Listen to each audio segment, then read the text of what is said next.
Hi guys, it's me again, Jomor, and welcome to my YouTube channel. So, sa lahat po ng hindi po nakakapag-subscribe, baka naman po makakahili ng isang subscribe. Sa lahat po ng nag-subscribe na at nag-share at sa mga nanood ng mga videos ko, maraming salamat po. At sa hindi pa po nakakapanood ng Jojo White at Totropahin, my Teacher's Edition, panoorin nyo po yun at napaka-anas at nakakakilig po yun. So, for today's video po, ay pag-uusapan natin kung paano mo malalaman na crush ka ng crush mo.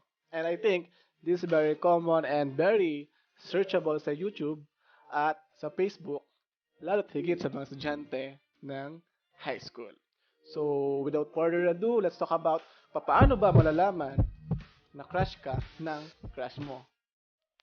Yun. So, number one na katotohanan na malalaman mo ang crush ka ng crush mo kapag mabilis siyang mag-reply sa chat mo or sa text message mo.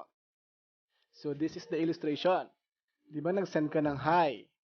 And then, makikita mo yung crush mo, seen. Tapos, pag siya ay nag-typing, ibig sabihin, nagre-reply ka agad. So, sa ganung paraan, malalaman mo na crush ka ng crush mo. So, number two, na katotohanan kung bakit nagiging crush ka or paano mo malalaman na crush ka ng crush mo kapag nag-share na siya ng mga information about his or her personal life. Ganito yan. Kasi for example, ang favorite kong color ay ganito, ang favorite kong pagkain ay ganito. Kumbaga, share ko lang. Pero at least, nagbibigay siya ng mga information about his or personal. Number three, malalaman mo ang crush ka ng crush mo kapag interesado siya sa buhay mo. Kapag interesado siya sa buhay ng pamilya mo.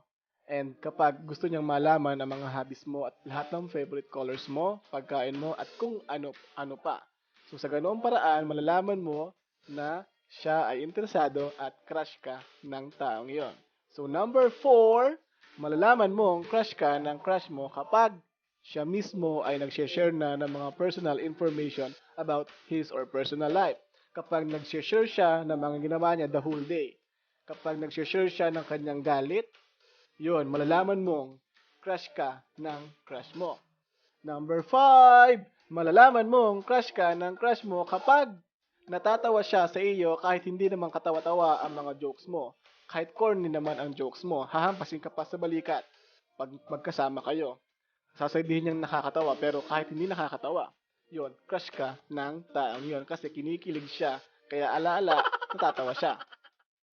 Number six, malalaman mo ang crush ka ng crush mo kapag lagi siyang nagha-heartback sa post mo from IG, Facebook, at My Day. Yun. So, ibig sabihin, nagkakaroon siya ng pagkakataon ma-express ang kanyang pagmamahal kasi pumupuso siya. Kumaga, siya ay nagpapapansin sa'yo. At dapat, ikaw, pansinin mo yon. Kasi crush mo din naman yung taong yon. At malay mo, ito ang maging way para maging kayo. Ay